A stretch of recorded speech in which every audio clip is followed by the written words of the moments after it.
çalıştayla sosyal kooperatifçiliği sağlam bir kurumsal zemine taşımayı hedefliyoruz. Çalıştayın sonunda ortaya çıkacak öneriler, yol haritaları ve işbirlikleriyle sosyal kooperatifçiliği kalıcı ve yaygın bir yapıya kavuşturmayı hedefliyoruz. Çalıştayımızın hayırlı ve güzel sonuçlara vesile olmasını diliyorum. Değerli katılımcılar, dünya hızlı bir değişim sürecinden geçiyor. Nüfus yapıları dönüşüyor. Aile yapısı farklılaşıyor, kentleşme artıyor. Ve bakım ihtiyacı her geçen gün daha da büyüyor. Şunu çok iyi biliyoruz ki hiçbir sosyal politika tek başına tüm sorunları çözemez. Devlet aklını, yerel tecrübeyi, kadın emeğini, sivil inisiyatifi, toplumsal dayanışmayı aynı masada buluşturmamız gerekiyor. İtalya'dan Fransa'ya, Belçika'dan Kore'ye kadar, Güney Kore'ye kadar birçok ülkede sosyal kooperatifler yerel kalkınmayı destekleyen ve toplumsal faydayı artıran modeller olarak hayata geçiriliyor. Yaşlı bakımından engelli hizmetlerine, okul öncesinden evde bakıma, eğitimden sosyal destek mekanizmaları kadar çok geniş bir alanda başarılı örnekler ortaya koyuyor. Esasında ülkemizde de benzer bir potansiyel uzun süredir var. Mersin Umut Kooperatifi'nin çocuklara ve ailelere dokunan çalışmalarını biliyoruz. Ayka Yaşlı Bakım Kooperatifi'nin kadın istihdamını güçlendirirken yaşlılar için mahalle temelli bakım hizmetlerini geliştirdiğini görüyoruz. Tomurcuk Kooperatifi'nin okul öncesi eğitim alanındaki yenilikçi yaklaşımını izliyoruz. Bu örneklerin her biri yaşam kalitesini güçlendiren, bireyin onurunu, özerkliğini ve yeteneklerini destekleyen uygulamalardır. Kıymetli katılımcılar, bugün bu tablo bize şunu gösteriyor. Türkiye sosyal kooperatif modeli için hazırdır. Şimdi yapılması gereken şey iyi örnekleri çoğaltmak, yaygınlaştırmak ve sağlam bir mevzuat altyapısıyla bu çalışmaları kalıcı kılmak. Sosyal kooperatiflerle amacımız ailelerin, kadınların, çocukların, yaşlıların ve engelli bireylerin iyi olma halini güçlendirmek. Çocuklara güvenle büyüyecekleri bir ortam, yaşlılara sağlıklı ve nitelikli, engelli bireylere bağımsız bir yaşam sunmak. Bu anlamda kaliteli, erişilebilir ve sürdürülebilir bakım ve sosyal modelleri geliştirmek büyük bir önem arz ediyor. Çünkü sosyal hizmetler ve bakım hizmetleri sosyal uyumu artıran ve toplumsal dayanışmayı güçlendiren stratejik alanlardır. Bu alana yapılan her yatırım toplumsal refah olarak geri döner. Sosyal hizmetlerin çeşitlendirilip yaygınlaştırılması ve toplum temelli bakım uygulamalarına öncelik verilmesi de planın öncelikleri arasında.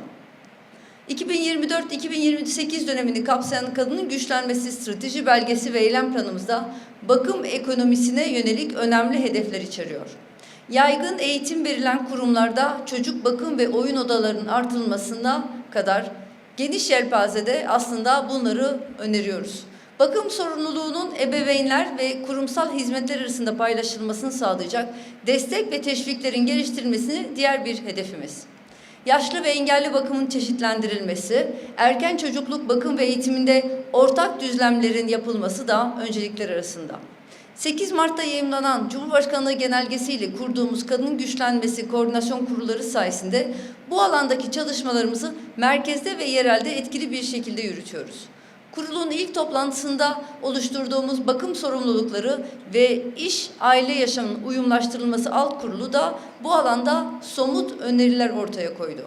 Bu önerilerin yeniden ele alınıp uygulamaya aktarılmasının çalıştayımızın en önemli sonuçlarından biri olacağına inanıyoruz. Kıymetli katılımcılar, bakanlık olarak gündüzlü ve yatılı bakım merkezleri, geçici misafir bakım uygulamalarıyla binlerce vatandaşımıza hizmet sunuyoruz. Fakat yaşlı bakımında, kurum bakımında alternatif oluşturmak önem arz ediyor.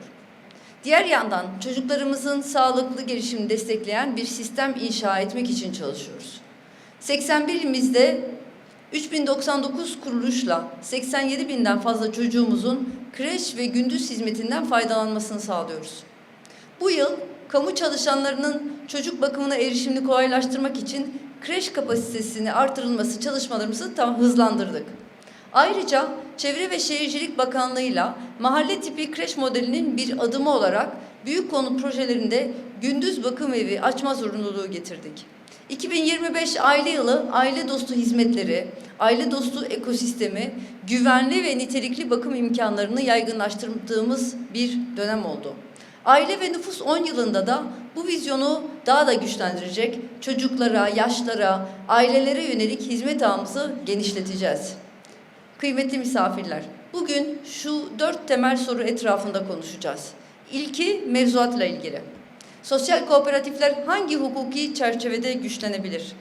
Sosyal kooperatiflerle ilişkin yasal çerçeveyi oluşturmak için Ticaret Bakanlığımız bir taslak çalışma başlattı. Bakanlıklarımız ekiplerinden oluşan Sosyal Kooperatifçilik Çalışma Grubu ile bu konuda çalışmalarımızı hız kazandırdık. Bu çalıştayda bakım ve sosyal hizmet alanlarındaki deneyimlerinizle taslağa değerli katkılar sunacağına ben inanıyorum. İkinci soru teşviklerle ilgili. Vergiden sigorta primine, eğitimden finansmana, yer tahsisine kadar hangi destekler uygulanabilir? Üçüncü soru ise işbirliği alanları kurmak ile ilgili. Kamu, yerel yönetimler, sivil toplum kuruluşları ve üniversiteler nasıl ortak çalışabilir? Dördüncü ve son soru ise hizmet standartlarının geliştirilmesine yönelik. Hizmetlerin günün koşullarına uygun biçimde yenilenmesi ve kalite düzeyinin sürekli iyileştirilmesi için hangi uygulamaları hayata geçirmeliyiz? Bu soruların yanıtı aslında aileyi güçlendiren sosyal devlet anlayışında yol haritası olacak. Kıymetli misafirler, sosyal kooperatifler kimsenin yalnız bırakılmadığı bir sosyal hizmet ekosistemi kurmanın anahtarıdır. Bugün atacağımız adımlar, geleceğe miras olarak bırakacağımız yeni bir sosyal hizmet kültürünü inşa etmektir. Bundan 5 yıl sonra, 10 yıl sonra şunu söylemek istiyoruz.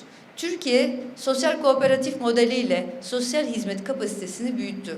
Kadın istihdamını arttırdı, aileyi güçlendirdi, bakım sistemini, bakım ekonomisinde yeni bir başarı hikayesi yazdı.